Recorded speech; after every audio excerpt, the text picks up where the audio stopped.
दोस्तों ये घटना है सवेरे 4 बजे की यूपी के इटावा के जंगलों की घटना है दोस्तों ये। जहाँ पे सवेरे 4 बजे एक शख्स जा रहा था अपने गाय भैंसों को चराने के लिए। तो वो रास्ते में देखता है कि एक पेड़ के नीचे आँच बली हुई थी। हालांकि सर्दियों के दिन नहीं थे, जून जुलाई का महीना था। तो उसको कुछ ही अजीब सा लगता है कि ऐसे मौसम में कौन आँच जला के तापने की कोशिश कर सकता है, और आँच किस लिए जलाई गई होगी, वो भी जंगलों में। जैसे ही वो उस आग के पास में जाता है तो उसको बहुत कुछ अजीब सा लगता है। वहाँ पे कुछ आँच के अंदर जो है हड्डियाँ रखी हुई थी, जिसके अवशेष अलग ही दिख रहे थे। ये किसी जानवर की हड्डियाँ तो नहीं है, किसी इंसानी हड्डियाँ हैं, जिनको जलाने की कोशिश की जा रही थी। अब दोस्तों ऐसे में वो घबरा जाता है, तुरंत अपनी जेब में से मोबाइल निकालता है, क्योंकि किसान था, फ़ोन आज के टाइम में सब रखते हैं। जेब में से फ़ोन निकालता है, उस तुरंत ही 112 नंबर पे यूपी में कॉल कर देता है। 30 से 45 मिनट के अंदर जो है जंगल के अंदर में पुलिस वाले आते हैं, जांच पड़ताल होती है। उसको जो जितना भी वहाँ पे तमाम हड्डियों के ढांचे रखे हुए थे उनको फोरेंसिक लैब में पहुँचाया जाता है। उनका डीएनए होता है तो पता चलता है ये हमारे इंडिया की शख्स की हड्डियाँ नहीं है, ये कोई विदेशी, और वो भी महिला है, ये विदेशी महिला है। क्योंकि दोस्तों हर देश के लोगों का जो बॉडी स्ट्रक्चर होता है वो अलग अलग होता है, तो उसी के आधार पर फोरेंसिक जो टीम होती है वो ये पता लगाने में सक्षम हो जाती है कि ये जो हड्डियाँ है किसी विदेशी महिला की है। अब दोस्तों बात ये आती है कि विदेशी महिला की हड्डियाँ हैं, तो आखिर इसके साथ में ये क्या किसने है। अब दोस्तों हाल फिलहाल के पुलिस वाले जो है हाल फिलहाल के जितने भी पासपोर्ट वीज़ा होते हैं उनको तलाशना शुरू कर देते हैं।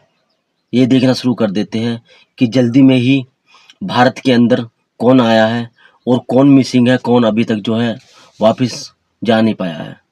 तो दोस्तों काफ़ी सारे वीज़े की तैयारी मतलब कि चेकिंग होती है 10 से 12 दिन के अंदर की। तो उनमें सारे के सारे वीज़ा जो है ठीक ठाक मिलते हैं, लेकिन सिर्फ एक महिला का जो वीज़ा था उसके बाद से उसकी कोई एंट्री नहीं थी कि वो कहाँ पे है, कहाँ पे नहीं है, कहाँ गई है, कैसे, कुछ भी है उसकी कोई भी किसी प्रकार की कोई एंट्री नहीं थी। अब दोस्तों पुलिस वालों को बस यही चाहिए था। अब उस महिला के जो मोबाइल वगैरह नंबर है उसी के आधार पर पुलिस वाले सब कुछ जानकारी इकट्ठा कर सकते थे। अब दोस्तों पुलिस वालों ने उस महिला का मोबाइल नंबर था जो उसने एम्बेसी में दर्ज कराया हुआ था, उसकी कॉल डिटेल निकालनी शुरू करते हैं, और एम्बेसी के द्वारा जहाँ उसको जो उसका असली देश होता है वहाँ से भी कॉल रिकॉर्डिंग निकालते हैं, जो कि बिल्कुल इंडिया की और बाहर विदेश की same to same call recording एक नंबर की आती है, जिसका नाम दोस्तों दीपक होता है, इटावा का रहने वाला होता है। अब पुलिस उस दीपक के पीछे पड़ जाती है। अब पूरा एड्रेस दीपक का निकालने के बाद दीपक के घर पे पहुंचते हैं तो वहाँ दीपक की माँ मिलती है। पुलिस वाले कहते हैं दीपक कहाँ है। दीपक घर के अंदर लेटा होता है। पूरा घर वाले जो है इस घटना से बिल्कुल अनभिज्ञ थे, कुछ पता नहीं था दीपक क्या करके आया क्या नहीं करके आया। तो ऐसे में उसकी माँ कहती है वो अंदर लेटा हुआ, भैया क्या बात हो गई, इनको उसी से बात करनी है। जैसे दीपक बाहर आता है तो एकदम पुलिस वालों को देखकर घबरा जाता है कि उसको सपने में भी उम्मीद नहीं थी कि जो उसने काम किया है उसका पुलिस वालों को इतना जल्दी पता चल जाएगा। पहली बात तो उसको ये यकीन था कि पुलिस वालों को कभी भी इस घटना के बारे में पता नहीं चलेगा, लेकिन पुलिस वालों को इतना जल्दी पता चल जाएगा ये तो उसने कभी भी नहीं सोचा था। अब दोस्तों पुलिस वाले उसको उसकी गुद्दी से पकड़ते हैं, गर्दन को पकड़ते हैं और सीधा थाने के अंदर ले जाते हैं। पहले तो वो कुछ भी किसी भी प्रकार की कहानी होने से, घटना होने से मना करता है, बोलता है कि मैंने क्या किया है, मेरा जुर्म बताइए। लेकिन जब पुलिस वाले दोस्तों उसकी कमर के ऊपर लटको तोड़ते हैं, उसको डंडे की खुराक दिए लगाते हैं, तो वो सब कुछ बकाना शुरू कर देता है। तो जो उसने घटना को बताया दोस्तों अब मैं आपको बताने वाला हूँ आखिर क्या हुआ था उस लड़की जूलिया के साथ में। दोस्तों ऑनलाइन डेटिंग ऐप के द्वारा एक दिन दीपक ऐसे ही बैठा हुआ था। ऑनलाइन डेटिंग ऐप उसने डाउनलोड कर रखा था, उसका नाम नहीं बता सकता हूँ क्योंकि यूट्यूब की पॉलिसी के खिलाफ हो जाएगा। उस ऐप के जरिए वो किसी महिला से, उसकी फीड में एक महिला आ जाती है ऑटोमेटिक ही, जूलिया लाइव चल रहा था उस ऐप के जरिए। तो जूलिया नाम की महिला उसकी फीड में लाइव आ जाती है। शुरू में हाय हेलो होती है, बातचीत होती है, दोनों आपस में बात करते हैं। एक दूसरे को थोड़ा सा लगता है कि हाँ ये एक दूसरे से बात करते तो अच्छा लगता है एक दूसरे से बात करने में उनको। तो ऐसे ही आपस में वो अपना अपना मोबाइल नंबर आदान प्रदान कर लेते हैं लाइव पे, क्योंकि दोस्तों लाइव जो है रैंडमली चलती है, किसी को फिर ढूंढना बहुत आसान होता नहीं है। तो वो फ़ोन पे बात करते करते, लाइव बात करते करते एक दूसरे का मोबाइल नंबर ले लेते हैं। अब दोस्तों लाइव जो है कट जाती है, उसके बाद वे मोबाइल नंबर सेव करते हैं, हाय हेलो भेजते हैं, फिर मोबाइल नंबर से व्हाट्सएप पे वीडियो कॉल करना शुरू कर देते हैं। दोस्तों लड़की के बारे में पता चलता है कि लड़की पोलैंड की रहती है, और लड़की को पता चलता है कि दीपक जो है उत्तर प्रदेश की, भारत के देश के उत्तर प्रदेश की इटावा का रहने वाला है। ठीक ठाक है, हैंडसम लड़का है, हट्टा कट्टा है, जॉब भी ठीक ठाक है इसकी। तो ऐसे में लेकिन जो दीपक था वो थोड़ा सा सन की मतलब कि मजे मजे लेने वाला मिजाज का था, तो वो उससे बात करना शुरू कर देता है। और जो जूलिया होती है वो उसको प्यार में कुछ ज़्यादा ही सीरियस हो जाती है। जूलिया कहती है क्या मैं आपके देश में आपसे मिलने के लिए आ सकती हूँ, आपके पास रहने के लिए आ सकती हूँ। दीपक सोचता है कि ये तो तेरे पास रहने के लिए आ रही है, 10-15 दिन में चली जाएगी, तू भी मौज ले लेना, बाहर देश की लड़की आएगी, तू भी अपने मजे ले लेना। वो बोलता है ठीक है तुम आ जाओ, हम मेरे घर मतलब हमारे देश में आ जाओ तुम, कोई दिक्कत नहीं है। अब जूलिया का ऑलरेडी वीजा वगैरह सब कुछ रेडी थे, तैयार थे। वो टिकट कराती है और 1 से 2 दिन के अंदर अंदर वो भारत में पहुंच जाती है। दीपक से बातचीत चलती है, दीपक भी उसको दिए हुए जगह का पे पहुंच जाता है, और वहाँ पे मिलते हैं। वो एक होटल रूम लेते हैं किराए पे, वहाँ पे उनकी बातचीत होती है, आपस में वो संबंध स्थापित करते हैं। जैसे ही दीपक चलने वाला होता है, जूलिया कहती है आप कहाँ जा रहे हो? उनको मैं अपने घर पे जा रहा हूँ, तुम यहाँ पे रहो, मैं तुमसे शाम को मिलने के लिए आऊँगा। तो वो बोलते हैं कि मैं भी तुम्हारे घर पे ही जाऊँगी, तो मैं यहाँ पे होटल में क्या करूँ, मैं तुमसे मिलने के लिए आई थी, तुम्हारे साथ में रहने के लिए आई थी, मैं यहाँ पे होटल में रहने के लिए नहीं आई थी। अब ऐसे में दीपक का पारा हाई हो जाता है कि दीपक को बिल्कुल भी नहीं लगता है कि जो जूलिया नाम की औरत थी वो बड़े बड़े सपने लेकर भारत में आई है, तुझसे शादी करने के लिए आई है, क्योंकि जूलिया सब कुछ बता देती है कि मुझे तुमसे शादी करनी है, तुम्हारे साथ में अपना फैमिली बनानी है, और तुम्हारे ही घर पे रहना है मेरे को। अब दीपक का दिमाग खराब हो जाता है। दीपक ने ये सपने में भी नहीं सोचा था, जिस जूलिया को वो डेटिंग कर रहा है, जिसके साथ में उसने संबंध स्थापित कर दिए है, वो तेरे साथ में सिर्फ मजे लेने के लिए नहीं आई है, वो तेरे साथ में अपना घर बसाने के लिए आई है, बच्चे पैदा करने के लिए आई है। तो ऐसे वक़्त दिमाग ख़राब हो जाता है, क्योंकि दीपक के जो है शादी हो रखी थी, उसके बच्चे भी थे। ऐसे में तो उसके साथ में गड़बड़ हो जाती है। अब दीपक का दिमाग ख़राब हो जाता है। अब सोचता है भई ये तो गड़ब कमाल हो गया। अब वो ठंडे दिमाग से 1 घंटे तक सोचता रहता है कि आखिर क्या करूँगा? जब वो सोचते-सोचते मुद्दे पे आता है कि अब तो कुछ भी नहीं हो सकता, क्योंकि ये अपने देश को छोड़कर मेरे पास आई है, और मैंने इसके साथ में संबंध भी स्थापित कर दी है। यदि ये गलती से पुलिस थाने में चली जाती है, तो विदेशी महिला होने के नाते जो दीपक था उस पे ऐसे भयंकर भयंकर केस रखते कि वो जिंदगी में जेल से बाहर नहीं आ सकता था। ऐसे में दीपक की टेंशन कुछ ज़्यादा ही बढ़ चुकी थी, क्योंकि जूलिया जो है वापस जाने का नाम नहीं ले रही थी। अब दीपक को अपना घर भी बस बचाना था।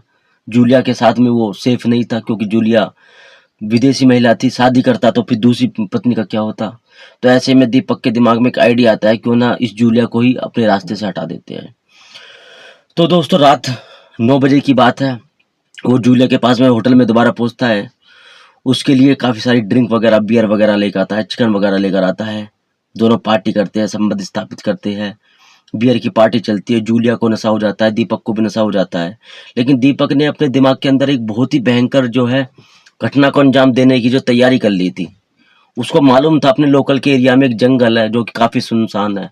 वहाँ पे आसानी से कोई, रात में तो बहुत ही दूर की बात है, दिन में भी बहुत ही कम लोग निकलते बढ़ते हैं। तो वहाँ पे इसको ये मार देगा या फिर दबा देगा या कुछ भी करेगा। जलाने के बारे में उसने अभी सोचा नहीं था। तो वो जूलिया को लेकर लेकर उस जंगल में पहुँचता है गाड़ी गाड़ी के द्वारा। जूलिया कहती है मुझे यहाँ क्यों लेकर आए हो तुम? तो वो बताता है कि मेरा घर इसी रास्ते से पड़ता है, इसलिए यहाँ से बीच में होते हुए जाना पड़ेगा। वहाँ पे वो फिर एक एक बियर और खोल देता है, बियर को पीता है। जूलिया भी बियर को पीती है, उसको बाहर निकालता है। फिर दोस्तों वो उसके सबसे पहले गर्दन को काट देता है। मौका देख करके चारों तरफ देखता है कि कोई है तो नहीं। तो नशे की हालत में जूलिया ऑलरेडी थी, वो कुछ कर नहीं सकती थी। तो ऐसे में जो दीपक था उसके सबसे पहले गर्दन को काट देता है। जब वो उसका पूरा का पूरा बॉडी ठंडी पड़ जाती है, सारा का सारा जो खून बॉडी के अंदर से निकल जाता है, तो उसको एक एक अंग को पीस में कर देता है। हाथ अलग, पैर अलग, गर्दन अलग, धड़ अलग, ऐसे कर करके पीस में कर देता है, क्योंकि उसको जूलिया की लाश को ठिकाने लगाना था, अपना घर बचाना था उसको। लेकिन वो जो ये करने वाला था उसे खुद नहीं पता था कि तू इतने बुरी तरह से फंसने वाला है कि तूने जिंदगी में भी नहीं सोचा होगा। अब दोस्तों वो सोचता है कि इसका क्या करूं, क्योंकि मिट्टी खोदने के लिए उसके पास ऐसा कुछ जुगाड़ था नहीं, क्योंकि आनंद फानन में सब ये फैसला लिया गया था। अब वो जंगल में बैठा हुआ होता है, तो उसकी निगाह पड़ती है अपनी गाड़ी के डैशबोर्ड में माचिस रखी हुई होती है। अब उसके दिमाग में तुरंत आइडिया आता है क्यों नहीं इसकी डेड बॉडी को जला दिया जाए। अब वो गाड़ी के अंदर में पेट्रोल रखने की आदत थी उसकी, एक्स्ट्रा में पेट्रोल रखता था। उसको याद आता है कि तेरी गाड़ी में पेट्रोल भी रखा है और जंगल है, यहाँ पे लकड़ी की कमी भी नहीं है, सूखे पत्ते भी है। तो ऐसे में वो ढेर सारी लकड़ियाँ इकट्ठी करता है, डेड बॉडी उसने पहले ही काट के रख रखी थी। ऐसे में वो लकड़ियाँ इकट्ठी करता है, थोड़ा पेट्रोल का छिड़काव करता है, थोड़े उसके ऊपर गाड़ी के अंदर से रद्दी पेपर थे, कागज थे, उनको डालता है, कुछ पत्ते हुए रखे हुए थे जंगल के सूखे हुए उनको डालता है, और उसमें वो आँच बला देता है, और आँच इतनी भयंकर कर देता है जिससे कि जल्दी-जल्दी जो है डेड बॉडी खत्म हो जाए। अब वो एक-एक करके उसके अंदर आँच के अंदर अंग को डालना शुरू कर देता है दोस्तों। अब जो डेड बॉडी थी वो काफ़ी ज़्यादा एरिया घेरना शुरू कर दिया था, आँच कम पड़ गई थी, तो वो जंगल से और ढेर सारी सूखी लकड़ियाँ लेकर आता है और वहाँ पे उनको एक साथ बलाई में उनको लाइन से लकड़ियों को रखकर उसके अंदर और पेट्रोल छिड़क करके आँच लगा देता है। फिर आँच काफ़ी ज़्यादा तेज़ हो जाती है। अब दीपक को लगता है कि जो तूने ये आँच जलाई है, अब की बार में जितनी भी डेड बॉडी के प्रत्येक अंग थे सारे के सारे जलकर जो है रात-रात में ख़त्म हो जाएँगे। अब ऐसे में क्या है, मुझको यहाँ से चलना चाहिए क्योंकि यदि यहाँ पे कोई आ गया तो गड़बड़ हो जाएगी। अब दोस्तों दीपक यही सोचकर गाड़ी में बैठता है, गाड़ी को वापस मोड़ता है और चल देता है। लेकिन दोस्तों पूरी रात आँच लगातार ऐसे ही जलती रहती है, तकरीबन सुबह के 4 बज जाते हैं।